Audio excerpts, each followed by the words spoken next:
और नीनी अपनी कार से हाईवे पर से लौट रहे थे।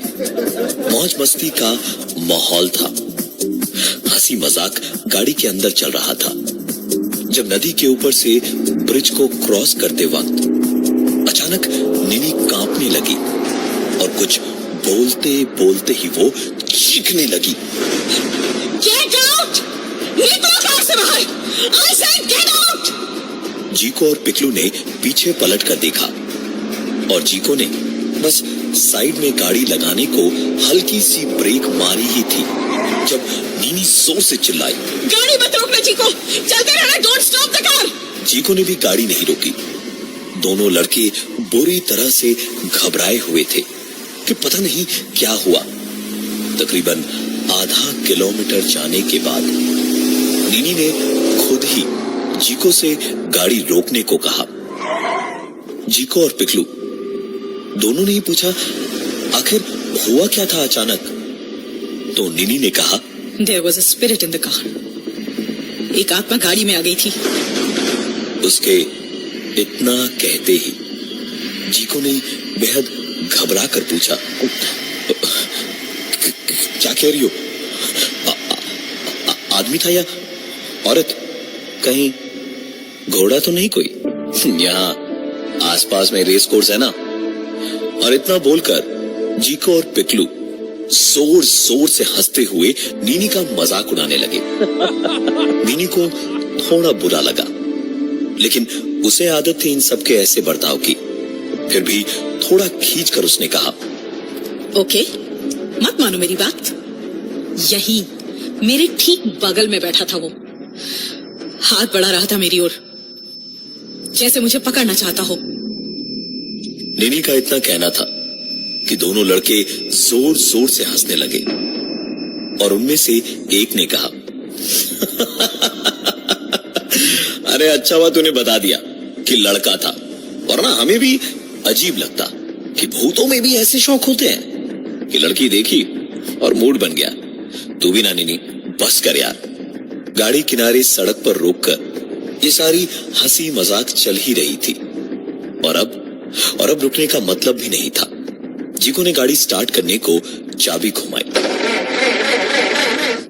एक बार में जब कार स्टार्ट नहीं हुई तो जीको ने और 2-3 बार ट्राई किया, लेकिन हर बार वही, गाड़ी स्टार्ट ही नहीं हुई। जीको और पिकलू गाड़ी से नीचे उतरे। बॉनेट खोलकर जीको ने चेक किया तो कुछ दिखाई नहीं दिया। आखिरकार दोबारा दोनों वापस बैठे गाड़ी में और एक बार फिर से गाड़ी स्टार्ट करने को चाबी घुमाई तो कार तो स्टार्ट हुई, लेकिन कार अपनी ही जगह पर किसी रेसिंग कार की तरह आवाजें करती रही, लेकिन 1 इंच भी आगे न बढ़ पाई। लग रहा था जैसे किसी ने कार को रोक रखा हो आगे बढ़ने से। जीको और पिकलू एक बार फिर गाड़ी से उतरे और पीछे की ओर गए दोनों टायर्स चेक करने, लेकिन कोई फायदा नहीं हुआ। गाड़ी बिल्कुल सपाट सड़क पर खड़ी थी। कुछ भी ऐसा नहीं था जिससे कि गाड़ी आगे बढ़ने से रुकती। पिकलू ने अब कहा कि वो ड्राइव करेगा और उसने गाड़ी स्टार्ट की, लेकिन इस बार भी गाड़ी आगे नहीं बढ़ी और ऊपर से गाड़ी पर इतना प्रेशर पड़ रहा था कि गाड़ी अपने आप सामने से हवा में उठने लगी। पिकलू ने जैसे ही ये हाल देखा तो एक झटके में उसने ब्रेक मारी और फिर गाड़ी एक जोरदार आवाज के साथ वापस नीचे आ गई। अब जीको और पिकलू दोनों की हालत थोड़ी खराब हुई। दोनों नीनी की ओर पलटे और उससे पूछा, क्या वो अभी भी यही है? तुम्हें दिखाई दे रहा है नीनी? नीनी ने इधर उधर देखा। आसपास जब कुछ दिखाई नहीं दिया तो आंखें बंद करके एक गहरी सांस ली और बहुत ही घबराई आवाज में उसने कहा, आई कैन सेंस हिम। वो यही कहीं आसपास ही है, लेकिन दिखाई नहीं दे रहा। यही कहीं है वो। पिक्लू ने तुरंत ही गाड़ी लॉक की और कहा, हम गाड़ी यहीं रहने देते, दिन में आकर ले जाएंगे। अभी यहाँ से लिफ्ट लेकर निकलते हैं। इस गाड़ी से दूर चलो, पैदल चलते रहो, जितना हो सकता है हम पैदल चलते हैं। इतना कहके तीनों ने चलना शुरू किया और रह रहकर आती जाती गाड़ियों को हाथ दिखाकर रोकने की कोशिश करते रहे, पर कोई भी रुका नहीं। कुछ आगे जाकर तीनों को लगा जैसे ठीक ठाक दूरी है गाड़ी से, तो रुककर अगली किसी गाड़ी के आने का इंतजार करने लगे।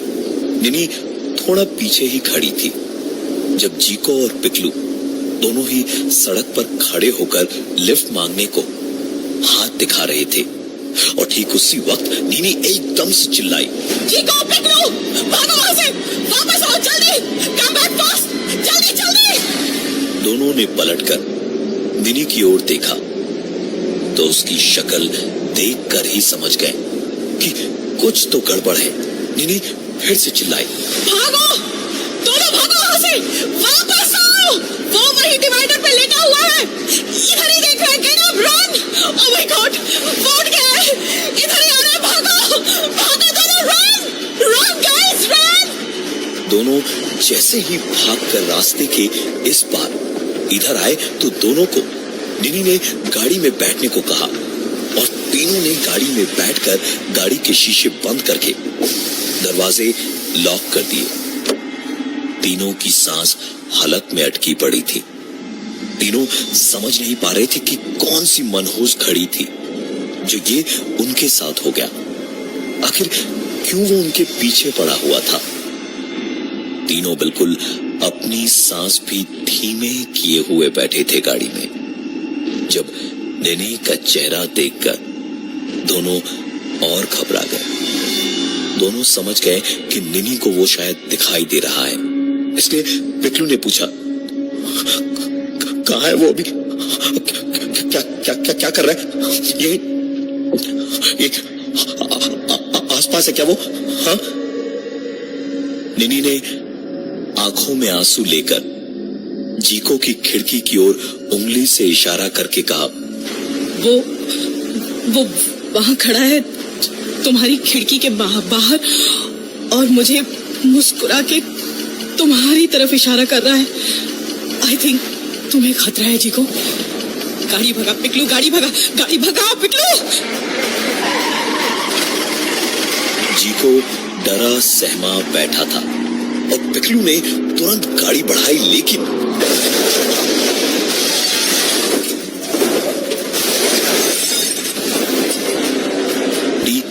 कुछ ही आगे गई थी जब सामने लगे पेड़ों के बीच एक पेड़ से टकरा गई और सामने की विंड स्क्रीन को फोड़ते हुए जीको आगे जाकर गिरा। अभी 1 मिनट पहले ही जीको की ही तरफ इशारा किए जा रहा था वो, और इस वक्त जीको बुरी तरह जख्मी हालत में सड़क के किनारे बेहोश पड़ा हुआ था। बेहद जख्मी हालत में जीको पेड़ के पास जख्मी पड़ा हुआ था, बेहोश। निनी और पिक्लू गाड़ी से उतरे और जीको के पास पहुंचे। खुद की भी हालत उनकी खराब ही थी। लंगड़ाते कराहते किसी तरह जीको तक पहुंचे और किसी तरह उसे उठाने की कोशिश करने लगे कि ठीक तभी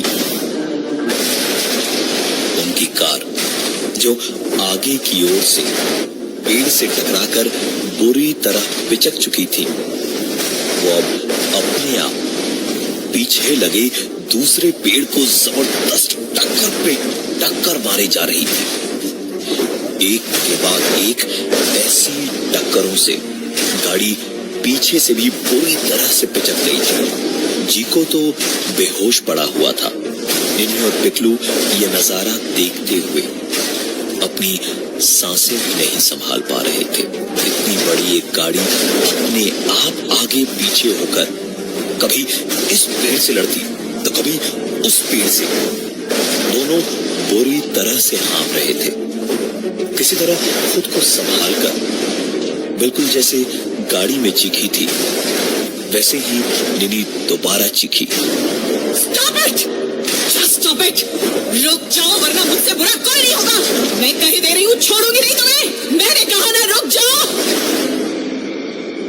निनी के इतना चीखते ही सारी आवाजें अचानक से बंद हो गई। सब कुछ जैसे रुक गया।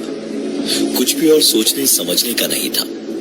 निनी ने एक बार उसे गाड़ी में डांटा था तो वो गाड़ी से निकल गया, पीछे पड़ा तो अब दूसरी बार डांटा और फिर से वो दोबारा भाग गया। निनी और पीकू की रगों में जैसे खून नहीं, इस वक्त तेजाब दौड़ रहा था, जैसे पूरे बदन में चोटें लगी थी। खून बह रहा था, जगह जगह से कच्छिल गए थे दोनों और सोच ही रहे थे कि अब अगला इशारा वो किसकी ओर करेगा।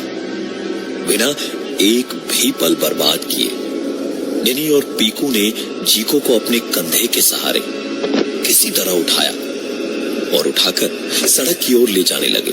और सड़क पर जाते ही किस्मत से एक छोटी वैन दिखाई दी जो उनके हाथ दिखाने पर रुक भी गई।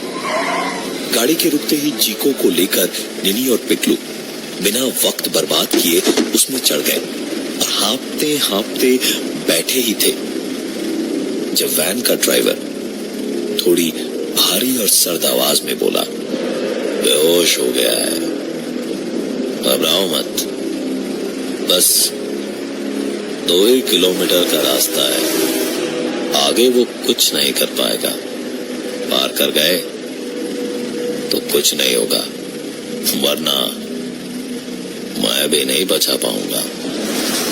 पिकलू और निनी दोनों हैरान थे।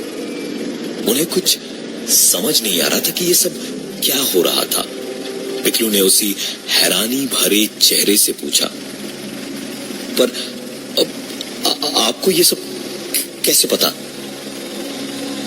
इस सवाल का जवाब उस आदमी ने और भी ज्यादा गहरी और जरा गुस्से से भरी आवाज में दिया और कहा, मैं सब जानता हूं उसके बारे में, मुझसे बेहतर और कौन जानेगा उसे।